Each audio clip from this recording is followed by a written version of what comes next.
entre pues dos lumbreras progresistas, dos grandes influenciadores del Nuestra némesis, Mauricio Jaramillo Jacir, el personaje favorito de este programa, el académico de los académicos, el académico más prestante de Colombia, el brillante ideólogo del petrismo. Sí, es como la bella y la bestia, ¿no?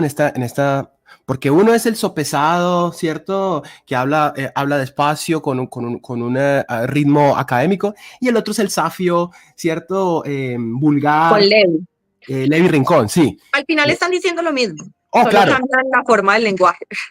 Claro, son dos armas distintas. Una es un carrotanque que va con todo, con un tanque de guerra, y el otro es más, qué sé yo, aterciopelado, más intelectual, pero están diciendo las mismas barbaridades y las mismas incongruencias, y yo este programa realmente me lo gocé. Yo quería compartir al menos 2 o 3 clips con ustedes para que conectemos con lo mismo que estábamos hablando, con esa relativización del lenguaje de nuestra época.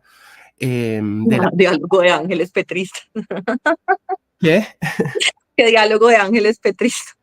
Sí, son dos angélicos aquí y bueno, miremos el primer. Aquí van a hablar de los culpables de siempre.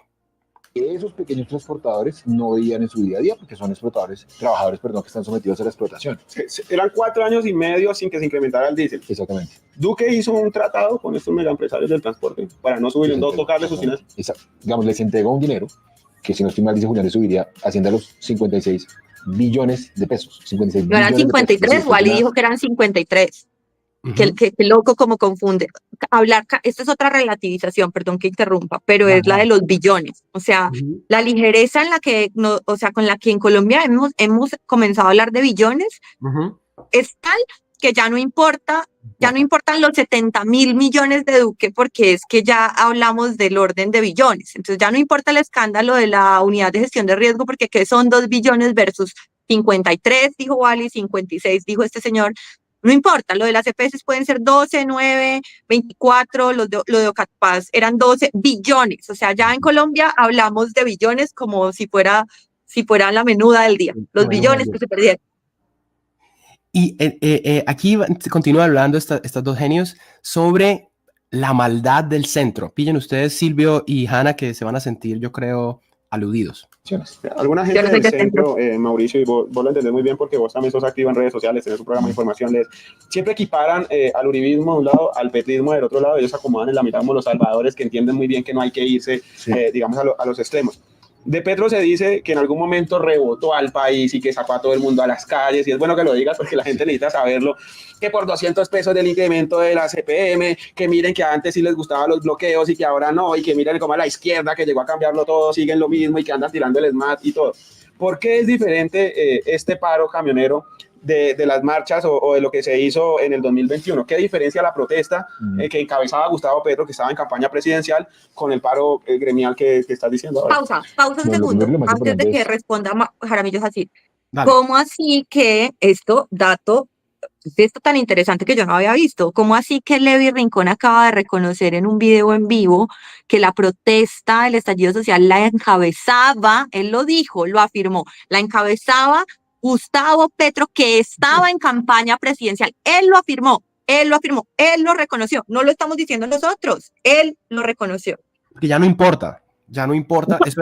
Eso era entonces que daba mala reputación estar, ¿cierto?, detrás de la protesta del estallido social. Ahora... No, pero además lo afirma, lo reconoce. O sea, Levi, que es de ese combo, de ese parche, de ese grupo de influencers, acaba de reconocer en un video que Petro lideró la protesta social porque estaba en campaña presidencial. Bueno, me encanta.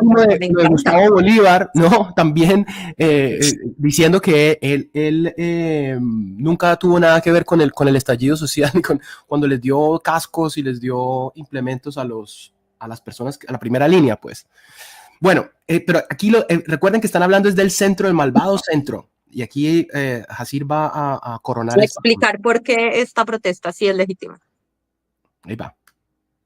Todos los paros son políticos, ¿cierto? Ahora, ahí para mí tiene mucha relevancia a la hora de definir la legitimidad, qué tan válido es uno, qué tan válido es otro, quién lo haga. Te sumo uno, noviembre del 19, algo que no pasó en Dylan Cruz, ¿sí? Un muchacho asesinado por el Estado colombiano, simplemente por salir a la calle a pedir que se aprobaran los acuerdos de paz, que se concretaran en un gobierno que había decidido ponerlos en pausa. Gente que salió a pedir tierras, gente que salió a pedir la transición energética y ecológica, ambiental, etc. Entonces los niveles de represión que se vivieron en los estallidos sociales no se pueden comparar con lo que ha hecho Petro, que fue básicamente el diálogo social. Hoy, por ejemplo, en el Pacto salían la gente del gremio de los camioneros, de los sindicatos de los camioneros, Gloria Ramírez del Partido Comunista, que es ministra de Trabajo, eso nunca había pasado en Colombia, Constanza García de Transporte y Andrés Camacho. Como iguales. El señor Duque llamó a la Casa de Nariño, al estallido social, y él decía con quién negociaba. Y ahí se quedaron un montón de líderes sociales a quienes... Bueno, perdón, pero además me emputa muchísimo que sigan manoseando la muerte de una persona que probablemente fue instrumentalizada.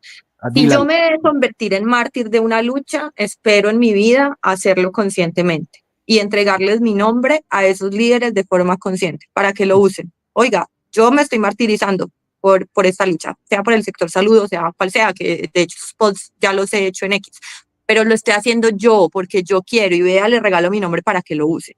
Pero que usted me mande a morir como carne de cañón, porque además Levi reconoció que era Petro el que encabezaba esa protesta social, que usted me mande a mí a morir como carne de cañón, usándome para luchar por cosas legítimas del pueblo, y luego manosee mi nombre después de que me mataron, para que usted llegara a ser presidente, eso es de hijos de... Ya que porque está muy mal seguir manoseando la muerte de un pelado que probablemente ni siquiera sabía que estaba haciendo ahí, o si sabía no tenía nada que ver con promover la presidencia de Petro. Este es un diálogo de sofistas que relativizan los conceptos a su antojo. Y total. Miren los ejemplos de ambos. El uno, que quiso ser poeta, el Levi Rincón, que le gustaría ser reconocido por... Sí, él sí, Rosa nos contó. Le gustaría ser reconocido como un pensador. De hecho, cuando nombraron al ministro de Cultura, de Educación nuevo, la gente se burlaba poniéndolo en comparación con Levi Rincón, diciendo, es como si hubieran puesto, y él quiso ser escritor. Pues debería aprovechar que está de moda la poesía, el realismo sucio. En la poesía. Los degustados, en teoría. Bueno, pero no era, y mire, perdón, sí. Era la caricatura de los dos. El uno que quiso ser poeta y es este troll, y el otro que se las da pues de alto intelectual filósofo, pero es un sofista, son un par sofistas que relativizan los conceptos según su gusto, incluso Charlie García. Sí, no más. Bueno, y escuchamos este otro clip. Con los empresarios, con las asociaciones de empleadas domésticas, pero tienes que hablar todo el tiempo. Eso no puede ser que nosotros estamos acá, nosotros somos los que sabemos. A nosotros no, porque nosotros somos muy expertos, hablamos 5 idiomas, estudiamos en Estados Unidos, a nosotros no nos perturben, que es un poco el problema del centro, ¿no? Sí. Eso te dice, derecha y izquierda son iguales, déjenos a nosotros que nosotros somos los sabios. Pero con esa iluminación, ¿no? Es que siempre. Marce, pero eso es falso. Hace una semana les estaban haciendo una protesta los recicladores porque Petro no se ha sentado a hablar con ellos y les prometió sentarse a hablar con ellos y no les ha dado ni la hora. O sea, no es verdad que se sienten a hablar con todo el mundo, eso tampoco es cierto. Ellos se sientan a hablar con quien quieren, se sientan a hablar con los empresarios, a negociar con ellos todo el tiempo. Bueno, Petro solamente llamó a los alcaldes que eran de su ideología, los invitó primero, ¿cierto? Que a los otros no, sí, total. Pero fíjense lo que está diciendo acá este señor, ¿cierto? Que los del centro, esos que saben 5 idiomas, es decir, los tecnócratas, ¿verdad? Que esa fue una controversia de hace un tiempo, son los que impiden que el progresismo haga sus grandes, logre sus grandes cambios, ¿no? Porque pero a mí eso me da, políticamente me alegra que digan eso y que hayan concentrado esta parte del discurso en esto, porque quiere decir que sí le siguen teniendo miedo a esa fuerza política, que a pesar de estar muy desorganizada y lo demás, probablemente eso sea una de sus mejores características, que es muy libre, o sea, no está organizada, es muy libre, es muy espontánea, le siguen teniendo tanto miedo que la tienen que clasificar, la tienen que poner en un todo, la tienen que poner como un enemigo en un todo para señalarlo y estigmatizarlo de esa forma. Esta gente también estudia en universidades de élite. Pero Hanna, pero espérame, déjame entonces poner el siguiente. Y es que lo que dice aquí me parece es repugnante, ¿no? Entonces, que los del centro, porque son los que saben 5 idiomas, creen que son iluminados y ellos se ríen ahí de ellos, ¿no? De esos tontos iluminados, ¿verdad? Dios mío, cuando ellos son neomarxistas que utópicos que saben cuál es la solución para todos los problemas. Pero fíjate lo que dice acá el señor Jaramillo Jacir. El ABA que fue el mejor colegio de Bogotá, o de Cali, o de Medellín, o de Barranquilla, y que luego fue una universidad privada acá, y luego afuera, que es mi caso, lo digo, mi caso. Yo siempre digo a la gente, yo tengo un doctorado en Francia, pero el doctorado es un privilegio de clase, no lo puedo negar. Así haya estado becado, porque yo para ganarme la beca tuve un impulso que yo no competí con gente. Yo no tengo, y en Colombia no hay cultura del concurso, no hay cultura de la carrera, no hay cultura de la competencia, que es la cultura del capitalismo. Entonces, incluso dentro de los mismos códigos del capitalismo, esto no funciona. Esto no funciona. Entonces, a esa gente la educaron con la idea de usted es mejor que el pobre. ¿Por qué? Porque la razón por la cual él no tiene lo que usted es porque él es peor, porque él no quiso competir, porque él es perezoso, porque es un delincuente. En Medellín acabo de ver la noticia, no sé si lo has visto. Casi matan a un pelado, a un habitante de calle porque se robó un pan. Ah, sí, sí lo vi, claro. Bueno, este es el clip, este es de verdad que quiero que comenten ambos ustedes dos chicos, que me digan qué piensan de esto.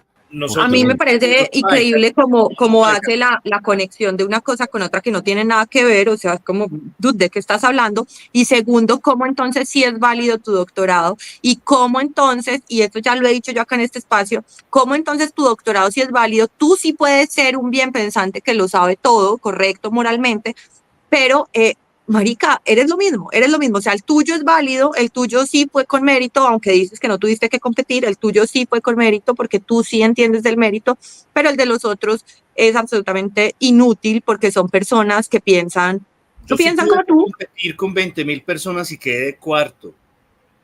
Pero entonces ahí vamos al tema de centro. Yo no hablo de privilegios, yo hablo de competición. Y te va a decir él, como está diciendo ahí, que eso es puro capitalismo meritocrático, que por eso le reclamamos a todo el mundo eso. Qué fácil se le está ese discurso. Porque él está ahí también por eso, por su mérito. Él está por eso. Pero entonces, como se les cae ese discurso, yo estudié en una universidad pública, estudié en un colegio privado, en una escuela pública, colegio privado, universidad pública y el posgrado en una universidad pública. Porque me presenté, porque pasé, porque hice los exámenes, porque bueno, tuve que conseguir una beca porque tenía que trabajar además para pagar mi maestría, nadie me la iba a pagar, mis papás pues no tenían suficiente plata para darme una maestría, ni para mandarme a Francia, ni a ningún lado, yo amo la de Antioquia. Se les empieza a caer el discurso cuando se encuentran personas liberales que tienen esas características, es como, no amigo, no todos hemos ido a universidades en el exterior, mucha de la clase media de Medellín ni siquiera lo ha hecho, se han hecho acá en las universidades de acá.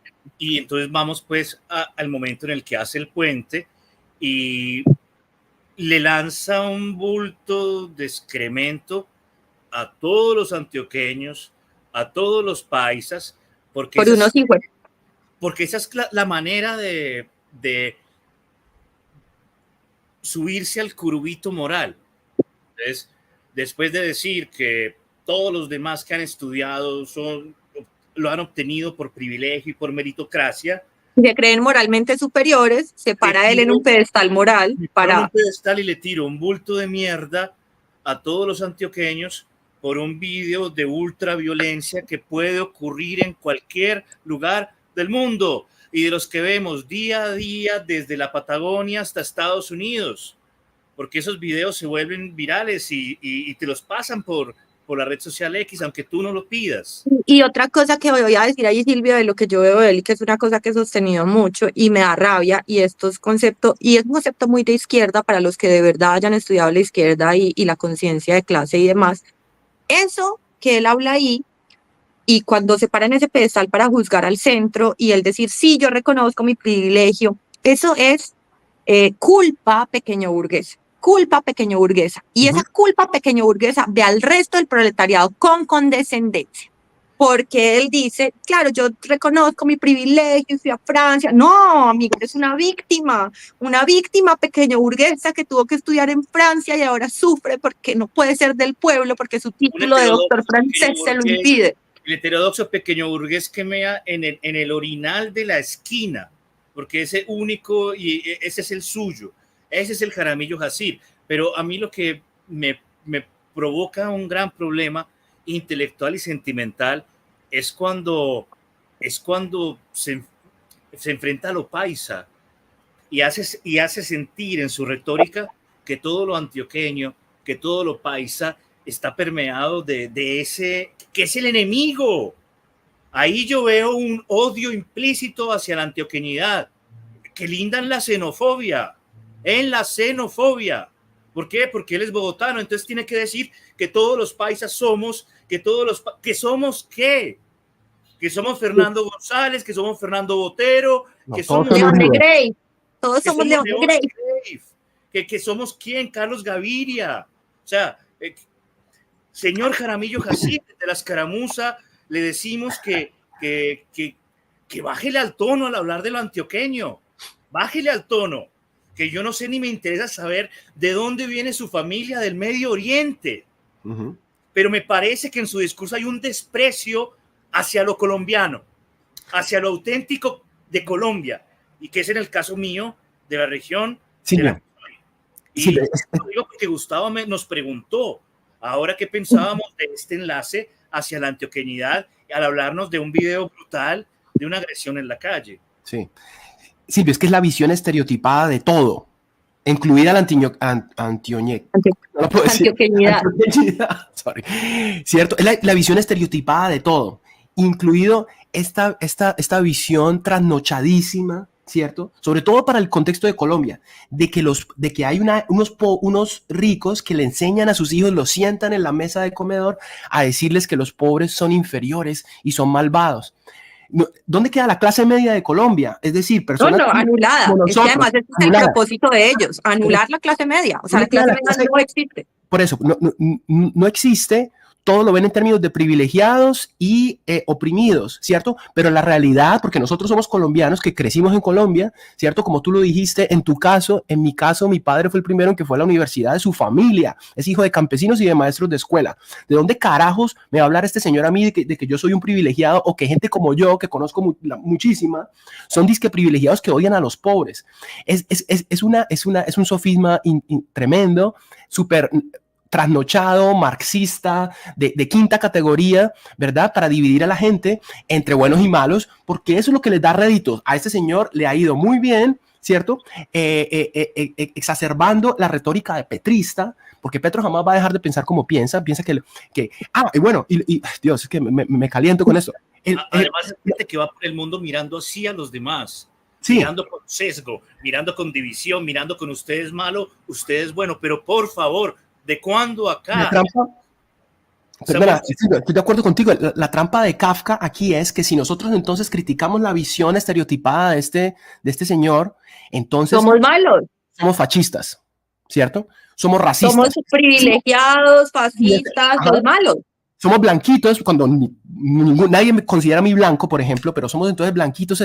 Esa visión estereotipada esa trampa de Kafka es una mierda que es posmoderna, neomarxista, que es terrible, que es que si yo me atrevo a criticar a la visión mesiánica de este señor, entonces yo soy enemigo y soy el fascista y soy el oligarca, ¿cierto? Y ese es el mundo en el que estamos, aplicando ideas del siglo XIX al siglo XXI. Es diferente, mucho más complejo, donde no hay esa división clara que solía existir. Y por cierto, by the way, no quiere decir que no... Sí, perdón, ya vamos terminando. No quiere decir que yo no haya conocido gente clasista en Colombia. Pues sí, pues claro que los hay. Hay un montón. Él también. Él es clasista. Él es clasista. Por eso, pero entonces, ¿cómo hacemos para distinguir entre, ¿cierto? Él pinta con un pincel gigante a todo el mundo para distinguir cuando es es lo mismo que pasa con el racismo, ¿verdad? La idea de que todos somos racistas subconscientemente, ¿cierto? Entonces, cuando un verdadero racista aparece, ¿con qué lenguaje lo vamos a identificar? No podemos. Porque la relativización de los conceptos, entonces cuando se relativiza, le quitan a uno las herramientas para discernir la realidad. Bueno, muchachos, llevando 1 hora y 21 minutos, Capicúa, palíndromo siempre, como la serpiente Uruboros que se come a sí misma su cola, lo que le gustaría a tanto pibe. 1 y 21, vamos a pasar a las escaramuzas nacionales e internacionales. Y, atención, respondan a la pregunta fantástica, dejen únicamente de pensar en Petro. ¿Qué sería lo más genial, extraordinario que podría suceder a la humanidad? Piensen en ficción también. Yo sé que son este programa de 11 domingo, entonces alguno dirá, pues que vuelva Cristo, que venga aquí. Eso sería una cosa que daría mucha alegría a mucha gente, ¿no? A la humanidad entera, ¿no? La vuelta de Cristo. ¿Por qué no pensar en eso en un domingo? Hablamos de los extraterrestres. Hanna dijo de pasar de una vez dimensión Transhumanismo. Transhumanismo. Bueno, yo estoy perdido con la pregunta, Silvio. ¿Cuál es la pregunta? Muy bien, la pregunta del día es una pregunta para fantasear. ¿Qué nos gustaría que sucediera? A ver, ¿qué sería lo más fascinante que podría sucederte a ti o a la sociedad? Por ejemplo, que Colombia ganara el Mundial de Fútbol. Que Colombia ganara el Mundial de Fútbol. Oh, qué lindo. Cuando Colombia gane el Mundial de Fútbol, ya apague y vámonos. No necesito más. Voy a reunirme con mi padre ya y a celebrar, porque no hay más. Que sea un recuerdo de que al final terminamos con una escaramuza futbolera. Vamos a escuchar las escaramuzas del día con... La noticia nacional que creo que... Perdón, la escaramuza nacional que creo que debes detener las prensas es que Antonella... Porque Antonella,